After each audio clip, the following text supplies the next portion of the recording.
नमस्कार साथियों, स्वागत है आपका एक बार फिर से हमारे YouTube चैनल में।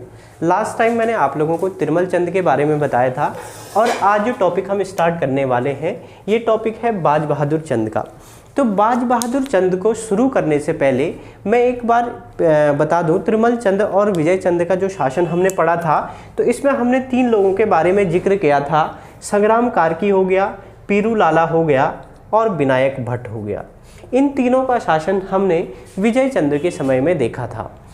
विजय चंद के समय में इन 3 लोगों ने इस प्रकार से प्रजा में अत्याचार किया और सारे रौतेलों को मार दिया। ऐसे में तिरुमल चंद्र तो भाग गया था गढ़वाल और नारायण चंद भाग गया था नेपाल में, और एक आदमी की इन्होंने आंखें निकाल दी थी, नीलू गुसाई की आंखें इन्होंने निकाल दी थी। और उसी नीलू गुसाई का जो ये बेटा हुआ ये हुआ बाज बहादुर चंद।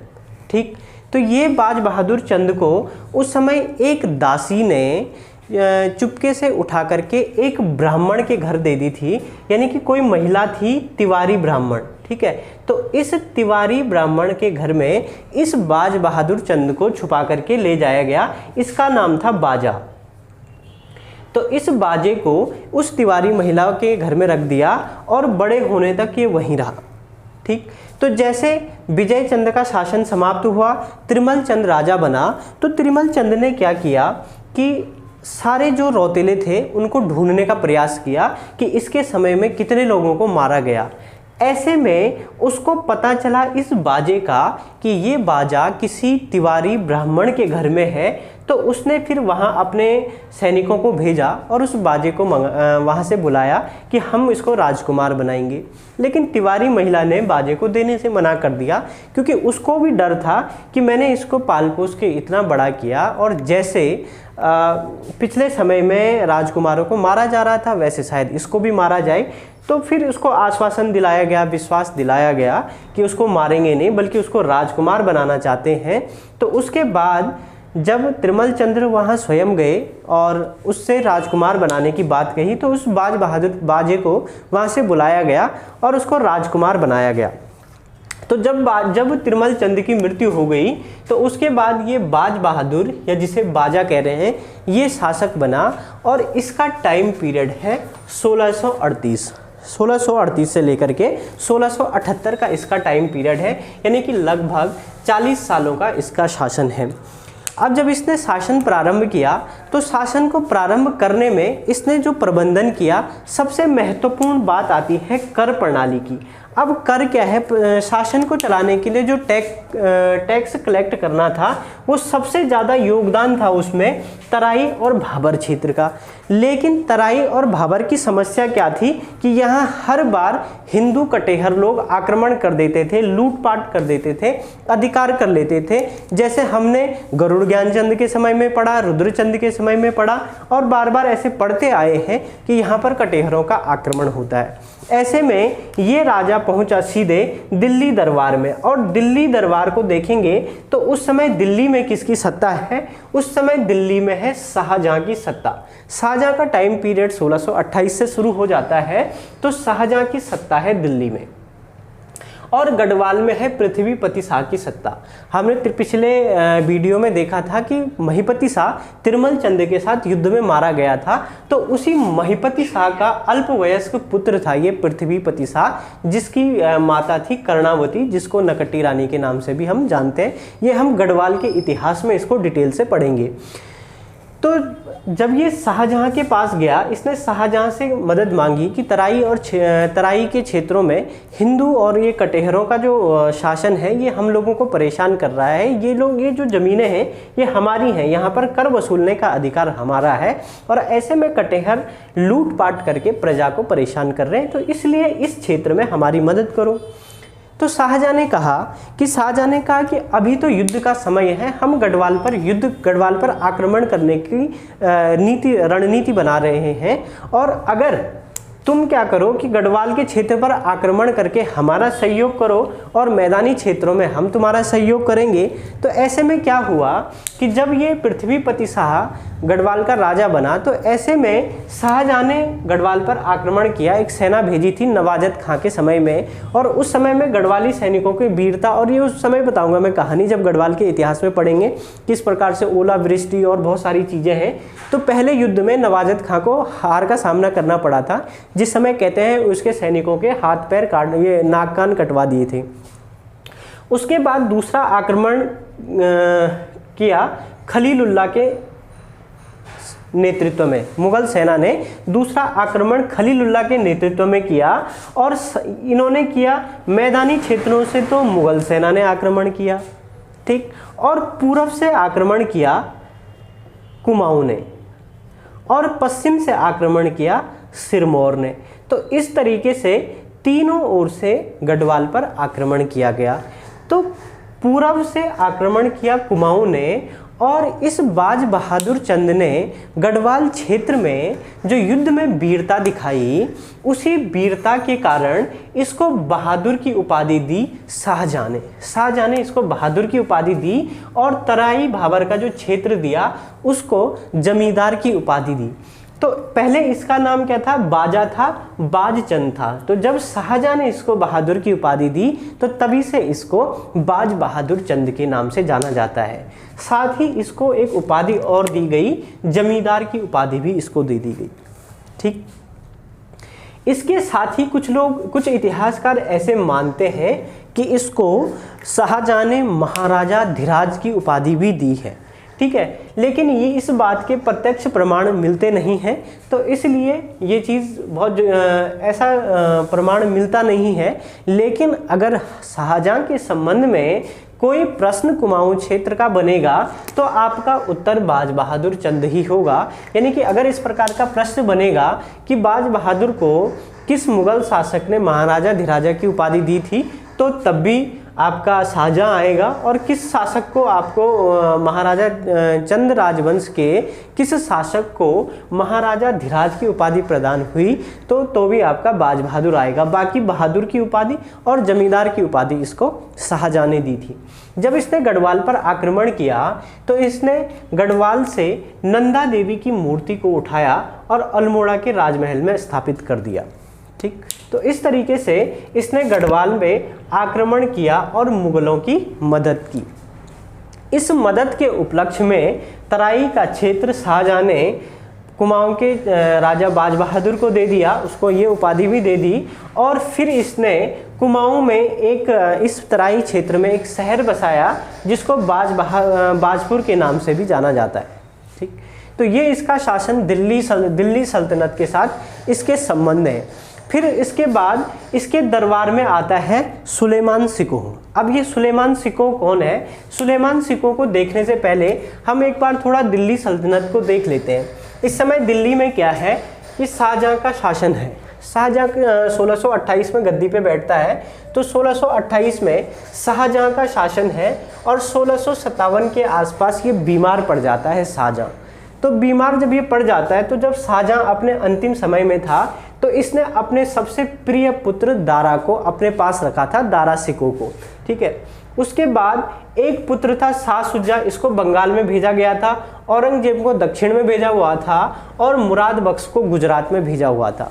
तो जब ये खबर पहुंची कि शाहजहां की मृत्यु हो गई है, तो शाह शुजा ने खुद को बंगाल में स्वतंत्र शासक घोषित कर दिया, और मुराद बख्श ने गुजरात में स्वयं को स्वतंत्र शासक घोषित कर दिया। तो शाहजहां बंगाल से और मुराद गुजरात से दिल्ली के लिए आए, लेकिन औरंगजेब ने कूटनीतिक पूर्ण अपने आप को स्वतंत्र शासक नहीं घोषित किया, ये दिल्ली के लिए कूच किया। तो इस तरीके से इनमें उत्तराधिकार का युद्ध होता है। तो एक प्रश्न भी बनता है हिस्ट्री में कि किस मुगल शासक के समय में उत्तराधिकार के युद्ध प्रारंभ हुए। तो उत्तराधिकार के युद्ध प्रारंभ इसी शाहजहां के समय में हुए थे। तो पहला युद्ध हुआ बहादुरपुर का युद्ध हुआ, इसमें शाह सुजा को पराजय झेलनी पड़ी थी। दारा शिकोह और शाह सुजा के मध्य युद्ध हुआ था, तो इसमें दारा शिकोह की जीत हुई थी। बाकी धर्मत के युद्ध में दारा शिकोह पराजित हो गया था औरंगजेब और मुराद बख्श की सेना के साथ, और सामूगढ़ के युद्ध में दारा शिकोह अंतिम रूप से पराजित हो गया था और दिल्ली का शासक बन गया था औरंगजेब। तो इस औरंगजेब ने बड़ी बर्बरता पूर्वक इसको दारा शिकोह को मारा। तो इस दारा शिकोह को मारने के बाद जो इसका बेटा था सुलेमान शिकोह, तो औरंगजेब के भय के कारण ये कहाँ पहुंचा, कुमाऊं क्षेत्र में पहुंचा। लेकिन कुमाऊं क्षेत्र में जब ये पहुंचा तो इस बाज बहादुर ने बड़ी कूटनीतिक पूर्ण तरीके से इसको उपहार दिए, कुछ धन दे दिए और इसको गढ़वाल में भेजा। अब उसके बाद जब गढ़वाल का इतिहास पढ़ेंगे तो गढ़वाल के इतिहास में देखेंगे कि सुलेमान शिकोह के आने के बाद किस प्रकार औरंगजेब और पृथ्वीपति शाह के बीच तनातनी बनती है, ये हम देखेंगे गढ़वाल के इतिहास में। तो इस तरीके से इस बाज बहादुर चंद का जो शासन है एक कुशल नेतृत्व के रूप में हमें ये देखने को मिलता है। इसके बाद क्या हुआ कि इस बाज बहादुर चंद के समय में जब कुछ यात्री कैलाश मानसरोवर के लिए यात्रा करते थे, तो वहाँ पे कैलाश मानसरोवर यात्रा में तिब्बत क्षेत्र में हुणियों ने यात्रियों को परेशान करना शुरू कर दिया था और इन हुणियों ने टैक्स लगाना शुरू कर दिया था इस यात्रा पे। तो ऐसे में इस बाज बहादुर चंद ने क्या किया कि तिब्बत पर आक्रमण कर दिया और जो ताकला खाल पड़ता है तिब्बत क्षेत्र में, वहाँ पर आक्रमण किया और जो यहाँ के हुणिये हैं इन हुणियों पर सिरती कर लगा दिया। इन हुणियों पर सिरती कर लगाया और साथ ही 1673 में इसने कैलाश मानसरोवर के लिए गूंठ भूमि भी दान कर दी। अब गूंठ भूमि क्या होती है, जो मंदिरों को दान की जाती है जो भूमि, उसको गूंठ भूमि के नाम से कहा जाता है, और जो बहादुरी के लिए जो भूमि दान दी जाती है उसको कहते हैं रौत भूमि। तो 1673 में इसने मानसरोवर के लिए गूंठ भूमि भी दान की थी और इन हुणियों पर इसने सिरती कर लगा दिया। तो जब ये तिब्बत में आक्रमण करने गया तो वापस लौटा तो इसका बेटा जो उद्योत चंद है, इस उद्योत चंद ने बगावत कर दी और बगावत करने के बाद इसने उसको समझाया बुझाया और सौर और सीरा का प्रशासन इसको दे दिया। बाज बहादुर चंद का शुरुआती टाइम में बहुत लोकप्रिय शासक हुआ और इसने अनेक निर्माण कार्य कराए। इसने क्या किया, बागेश्वर में पीनाथ मंदिर बनाया तथा बागेश्वर में यज्ञ भी इसने कराए और भीमताल में भीमेश्वर मंदिर बनाया। भीमताल में भीमेश्वर मंदिर और बागेश्वर में पीनाथ मंदिर बनाया। साथ ही इसने कटारमल मंदिर का जीर्णोद्धार भी कराया और ये वही कटारमल मंदिर है जो सूर्य का प्रसिद्ध मंदिर है, इसको बाड़ादित्य का मंदिर के नाम से भी जानते हैं।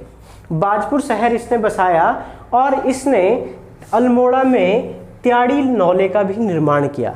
अब ये त्याड़ी नौला वही है जिस तिवारी ब्राह्मण के यहाँ इसने बचपन में अपना बचपन गुजारा था, तो उस तिवारी ब्राह्मण के बेटे को इसने राजमहल में बुलाया, उसका सम्मान किया और उसको धन्यवाद दिया कि अपनी जीवन बचाने के लिए, और उसको कहा कि मैं आपके सम्मान में क्या कर सकता हूँ। तो उसने कहा कि मैं तो एक ब्राह्मण हूँ, मुझे ज़्यादा लालसा नहीं है, लेकिन हाँ अगर आप करना चाहते हो तो मेरे उसमें कुछ ऐसा भव्य चीज़ बनाओ जो यादगार के रूप में रहे।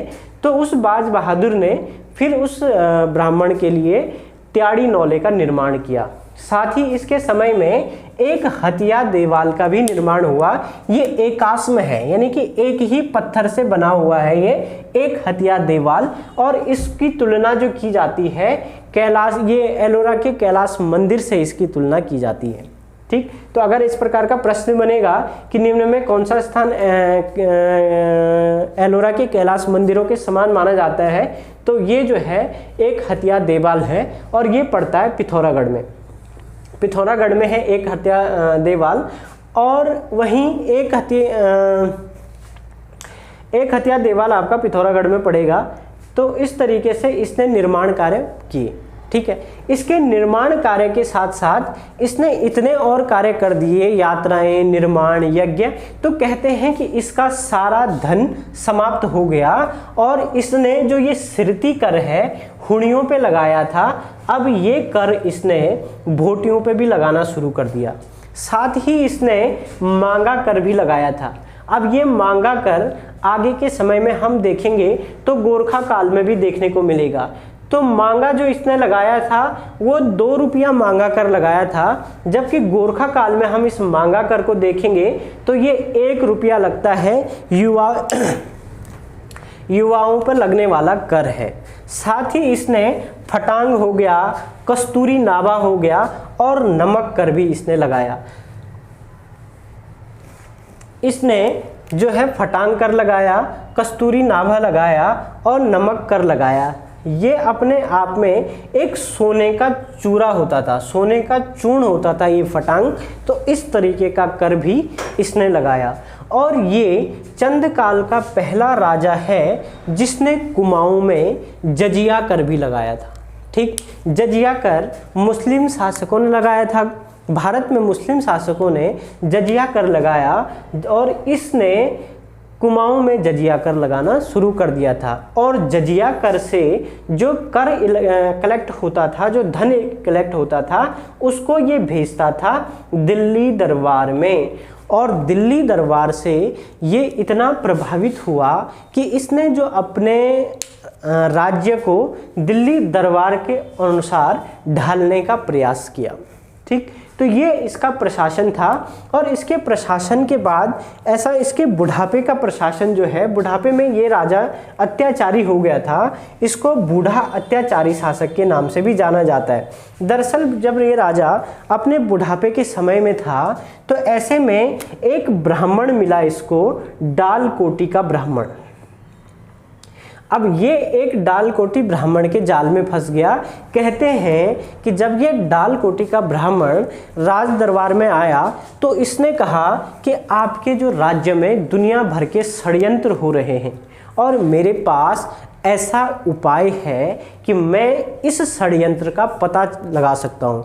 और ऐसे में उसने कहा कि षड्यंत्र का पता लगाने के लिए मेरे पास कुछ चावल के दाने हैं और ये चावल के दाने आपके इस षड्यंत्र का पता लगा सकते हैं। यानी कि 2 तरीके के दाने हैं, जो सही दाना चुनेगा वो आपके पक्ष में होगा और जो गलत दाना चुनेगा वो आपके विरोध में होगा।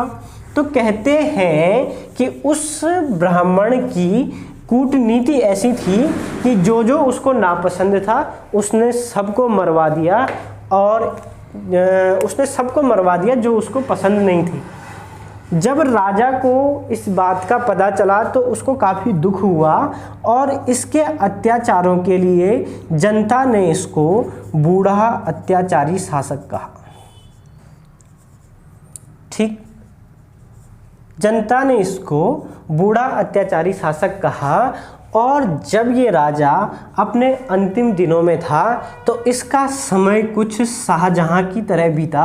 जैसे शाहजहां अपने पुत्रों से डरा हुआ था कि कहीं कोई मुझे मार न दे, इसी तरीके से ये राजा भी डरा हुआ था कि कोई बुढ़ापे में मुझे मार न दे मेरे इस प्रकार के अत्याचारों से।